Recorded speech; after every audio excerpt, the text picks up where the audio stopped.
Hey guys, so I wanted to do just a little blip on capturing. So I've done a couple videos lately on TikTok and Instagram where I've talked about how much that I use capturing in my training. And so I've been showing some little like groundwork exercises that I'm doing with one of my horses, Jovi.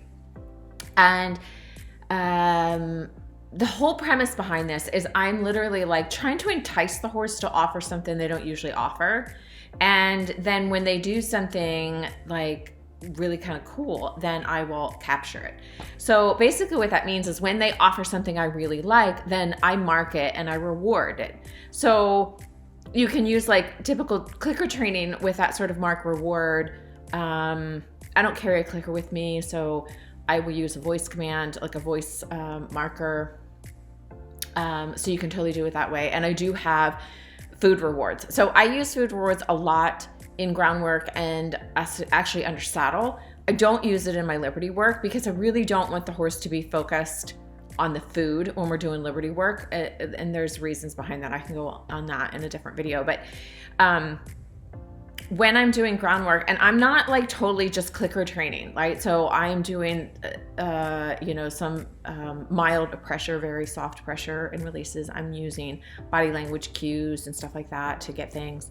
And so I'm not just clicker training. So I don't have a ton of food on me, right? So it's not like I'm just constantly, click and treat, click and treat, click and treat. So the horse isn't really necessarily focused on the food reward. So to me, that's really important because I don't want the horses to just be working because they know I have something in my pocket. But capturing is like a really cool thing. And the reason that I am so in love with it and why I use it so much is because what I'm trying to do with a lot of this groundwork is elicit something new. So if I have a horse, I would say, this is one of my examples. If I have a horse that is really tight in the shoulder, I want to kind of encourage them to move their shoulders more.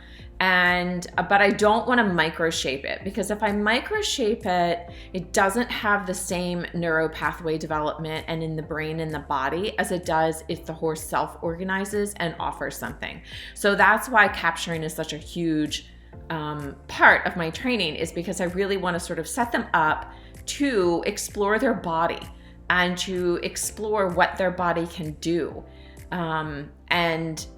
And so it's like, so then when they do something like that, I think, ooh, well, that's really good for their body. And it's so individualized, right? Because obviously if your horse has a lot of shoulder freedom, it doesn't hurt to get them to elicit more shoulder freedom, but it's not as helpful in movement patterns as a horse that doesn't have a lot of shoulder freedom, because they can learn how to have more shoulder freedom with self-organizing themselves in order to offer novel behaviors, and that set up neuropathways for their development as an athletic horse, which then the more athletic they are, the sounder they are.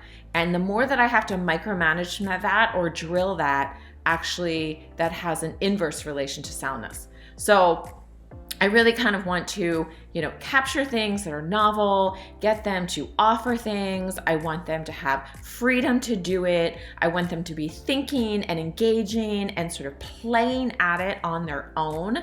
And then I'm just going to encourage that with some straight up like positive reinforcement, reward-based training principles, so that I'm building that in their repertoire. And they know that when they come out, they don't have to just wait for me to cue them to do something, that they are like ready to offer, ready to do something different, ready to play, ready to engage. And that's really what I'm looking for, because ultimately I'm going for obviously soundness, and I'm also going for high motivation value, but it's going to be like more intrinsic motivation and not food, which is extrinsically motivating. So that's why I'm so keen on capturing. And I just wanted to take this video and just explain it a little bit more so you kind of understand when you watch the videos, even if it's just a small snippet, like kind of what's going on there. So what I have found that it really helps with freedom of movement in the body, and you can be really creative in ways of things that you think to do with your horse in order to create that. So it's really about like this freedom in their body, in their movement, in their movement. It's about freedom in their mind, and really freedom in their spirit, because they really get into this. I mean, it is kind of a game for them, and they really get into it and they really enjoy it. So hope that helps. Go try it out.